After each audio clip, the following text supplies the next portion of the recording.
a broken pair of Crocs, a cake I wasn't ready to explain, and a table quietly set for two in a room barely big enough for one. None of it made sense on its own. But by the end of the night, it all came together. What do you think tonight was actually about? Today started with a small errand, buying glue. A few videos ago, my sandals broke. 4 years of daily wear, and the strap finally gave out. I never got around to fixing them properly. Today, I finally did. Do you ever repair your own shoes or sandals? How do you do it? This is Bon Mua, a coffee that's become a bit of a local specialty here in Nha Trang. People who live here know this shop. It's not fancy, just a small counter with big bags of beans lined up against the wall. But the smell alone tells you why people keep coming back. 380,000 dong a kilo, around $15. I never buy the whole kilo though. I always ask for just 250 grams, which comes out to under $4. The woman behind the counter knows me well enough now that she doesn't ask how much anymore. She just reaches for the smaller bag. Some people buy in bulk to save a trip. I used to think about doing that too.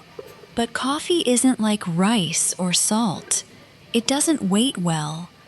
Once the bag is open, the smell starts fading a little more every day, and by the second week, it's just not the same cup anymore. So I'd rather come back more often and have it taste like something than stock up and slowly forget why I liked it in the first place. Tell me, what is your favorite coffee brand or type of coffee? A lot of small coffee shops here don't buy pre-ground coffee. They buy the raw beans, roast them in small batches, and grind them fresh right before selling, sometimes just hours before you walk in. That's part of why the smell hits you before you even see the counter. Machine ground coffee from a big factory can sit in a bag for months before it reaches you. This kind hasn't had time to go stale yet. I used to think all coffee smelled the same until I started buying it this way. Have you ever noticed the difference between fresh ground and factory-packed coffee? At the market, I picked up a new fin filter, stainless steel this time. There were two kinds laid out on the stall, aluminum and stainless. The aluminum ones are cheaper, sometimes half the price, but I've gone through a few of those over the years. They dent if you're not careful, and after a few months of daily use, the little holes at the bottom start to warp, so the coffee doesn't drip evenly anymore. Stainless costs a bit more, but it holds its shape. Mine from before lasted almost 2 years before I lost it somewhere. Not because it broke. The stall owner barely looked up when I asked for it, like she already knew which one I'd choose before I said it. Do you have a favorite version of something every day? The kind you'd never switch back from once you've tried it?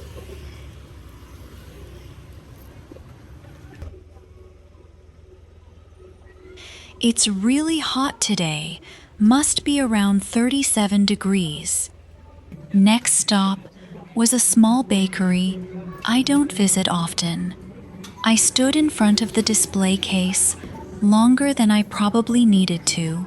There were maybe a dozen small cakes lined up, different flavors, different sizes, little cards in front of each one with the price. I wasn't buying this for just any reason, but I'm not going to tell you what the reason is. Not yet. I ended up picking a simple one. Not too big, not too fancy. $4. The woman behind the counter asked if I wanted a candle. I said no. Then she asked if it was for someone's birthday. I just smiled and said something like that. She didn't ask again after that. If you had to guess right now, what do you think this cake is for? I've heard that in large countries, some supermarkets are so huge that you can't walk through the entire store. Instead, there are electric carts to help you get around. Could you describe what the supermarket is like where you live? Last stop was the supermarket. For 2 more things. The beer aisle had more options than I expected. Local brands, imported ones, cans stacked next to bottles in every direction. I stood there for a moment longer than necessary, the way you do when there's no real reason to be picky, but you end up being picky anyway. I went with Budweiser in the end, not for any special reason, just something familiar among all the choices, something that felt right for tonight without me really being able to explain why. Then I picked up a can of condensed milk for the coffee later. A lot of people outside Vietnam haven't tried coffee made this way, but here, it's almost the default. Strong black coffee, dripped slowly through a fin, then mixed with sweetened condensed milk at the bottom of the cup. It's heavier than regular coffee, sweeter, a little more indulgent, the kind of coffee you make when an ordinary cup isn't quite enough for the day. I put both items in the basket, paid, and walked out without buying anything else. 2 more things now sitting in my bag that I'm still not explaining. The cake, the beer, both waiting for later. If you had to guess what tonight is actually about, what would you guess? A celebration or something else entirely?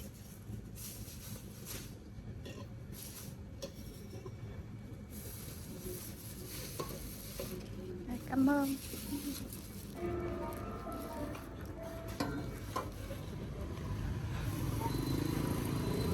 By the time I got home, the sun was brutal. The kind of heat that makes even a 5-minute walk feel like 20. I dropped everything on the table, went for the fan first, and let it run for a minute before touching anything else.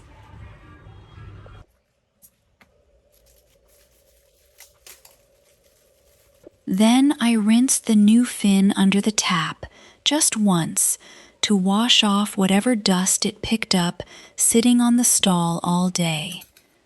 I measured the grounds in, poured a little water first to let it bloom, then filled the rest and let it sit. While it dripped, I found myself thinking about how strange it is that coffee even ended up here, in my hands, in this small room, on the other side of the world from where it started. Coffee didn't come from Vietnam originally.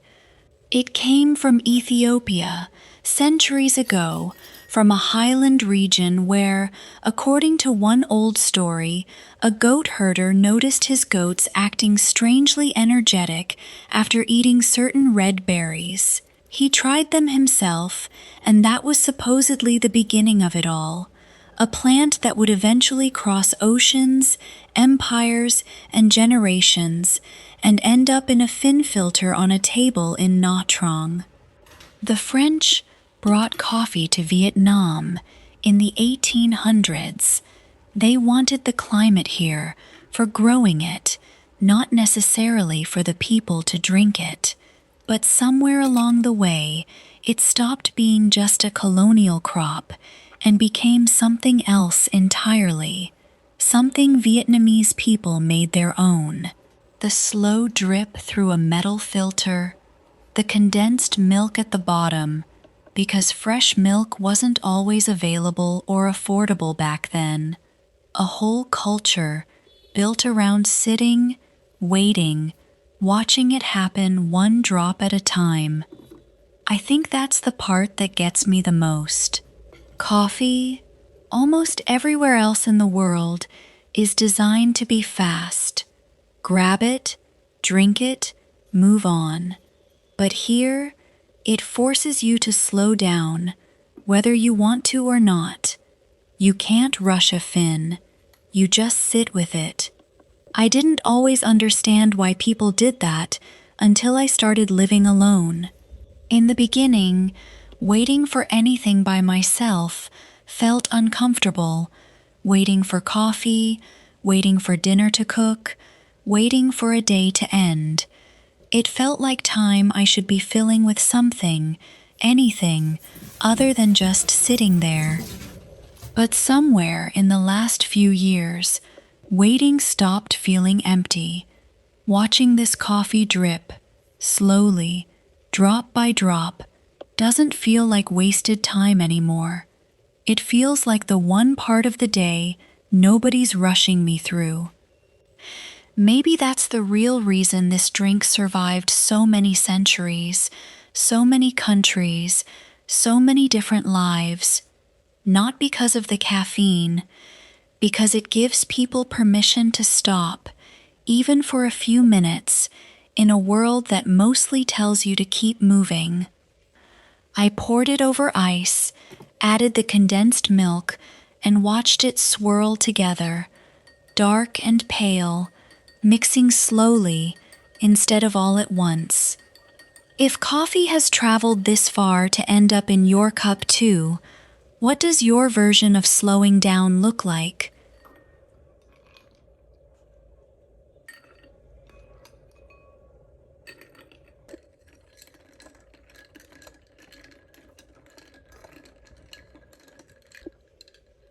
My father used to drink his coffee black. No milk, no sugar, always with a soft-boiled egg on the side. Every single morning, like a small ritual he never explained to anyone. He's been gone for a few years now.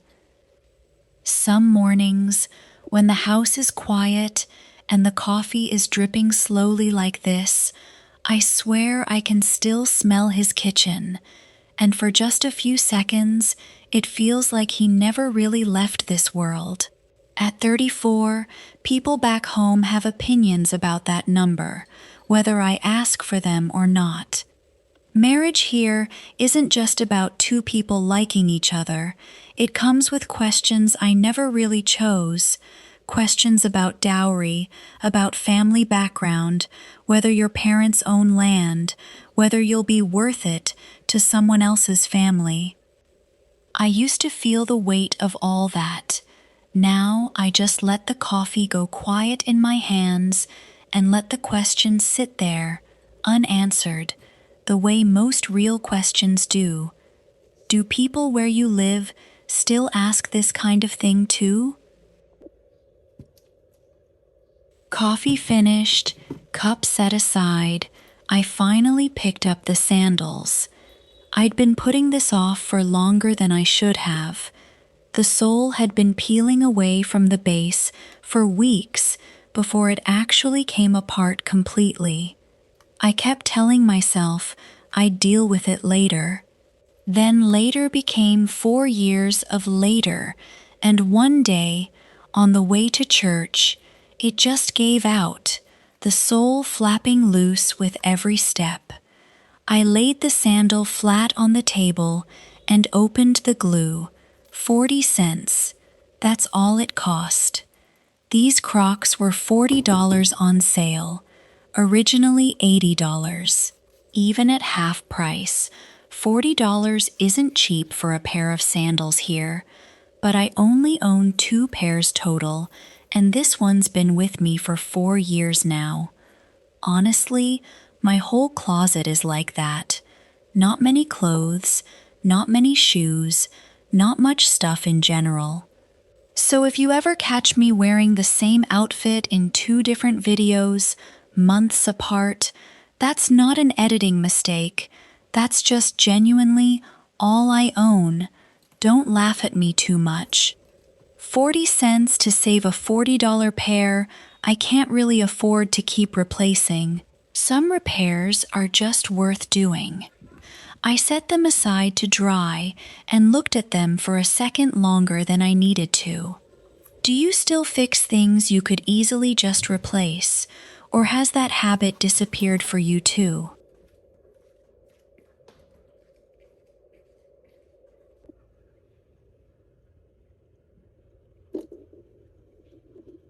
With the sandals drying by the door, I got down on my knees and started cleaning. I do this by hand, always have. No mop, just a cloth and a small bucket of water, wiping one section at a time. There isn't really room for a mop to swing anyway, not in a space this size. The room is 6 square meters.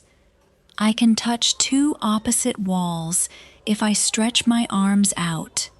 No bed, just an old yoga mat I roll out at night, laid over the tile floor so my back isn't pressed straight against the cold ground. A small shelf. A few boxes stacked in the corner because there's nowhere else for them to go. Bare walls, nothing hanging up, a single bulb overhead. It's not much to look at, and I know that. I used to feel a little sad about it, if I'm being honest. A grown woman, 34 years old, cleaning 6 square meters on her hands and knees, sleeping on a yoga mat instead of a bed. But I finished the last corner anyway, wrung the cloth out, and sat there for a moment, looking at the whole room from the floor. 6 square meters isn't much. It's not something people usually show off, but it's paid for with my own hands, cleaned with my own hands, and tonight, for reasons I still haven't told you, it's going to mean a little more than usual. Because after this, there's one more thing I need to set up, and that's when today will finally make sense. Is there a small space in your life that means more to you than its size would suggest?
Mời các bạn tới ăn, tân gia nhà mới của mình. Đây là, sau khoảng, 4 ngày mình đã chuyển trọ thành công thì hôm nay mình sẽ mua một cái bánh kem, bây giờ mình sẽ úp nến.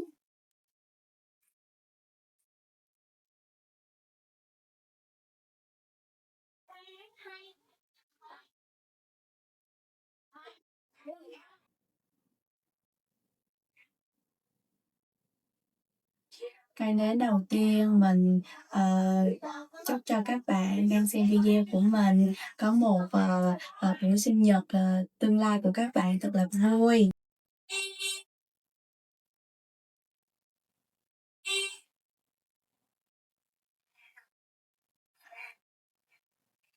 Cây nến thứ hai mình, chúc cho mình có sức khỏe hiện tại rất là tốt để mình có thể vượt qua những sóng gió trong cuộc sống.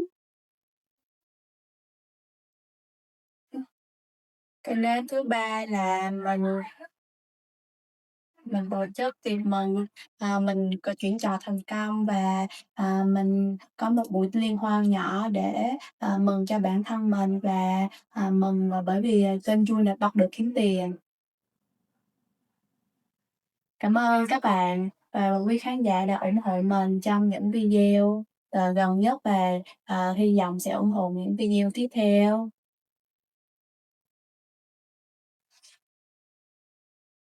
I picked up the first can and poured it slowly, tilting the cup so it wouldn't foam up too fast. Then the second cup, right after, the one across from me. While the foam settled, I thought about how, growing up, my mother always set an extra bowl at the table whenever we had guests over, even before anyone confirmed they were coming. She said it was better to have one too many than one too few, that an empty seat waiting for someone was a kind of hope, not a mistake. I never really understood that as a kid, but tonight, setting up this second cup and second plate, I think I finally get what she meant. It's not about someone actually showing up. It's about leaving room for them anyway. I picked up the knife and cut into the cake. Small, simple, $4, nothing fancy about it. The first slice didn't come out perfectly, a little crooked, some frosting sticking to the knife instead of the cake, but I put it on the second plate anyway.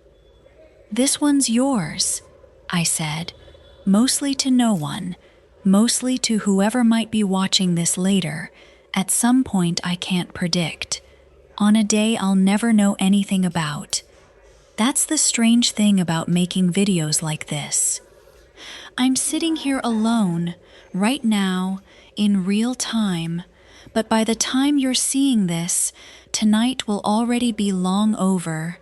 You might be eating breakfast. You might be watching this at 2 a.m., unable to sleep. You might be somewhere completely different from Vietnam, somewhere I've never even been. And yet, in some small way, we're still sharing this table, just not at the same time. I cut a second slice for myself, poured a little more beer into both cups, even though only one of them would actually be drunk from tonight. It's a strange kind of company, honestly, the kind where you don't know who's on the other side, or when they'll show up, or what they're going through when they finally do. But it's still company. It still makes the room feel a little less like 6 square meters and a little more like somewhere worth celebrating in.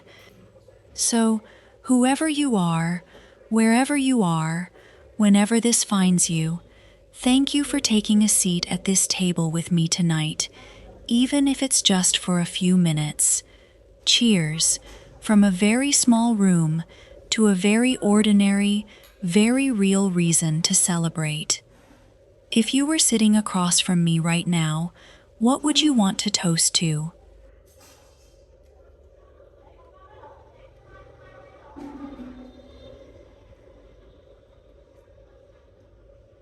If you like the video, please comment 1. If you don't like it, please comment 0, or simply comment where you live in the world, so I feel less lonely. I ate the first bite slowly, sitting cross-legged in front of this tiny table, in this tiny room, with a fork in one hand and nothing else around me but the sound of the fan.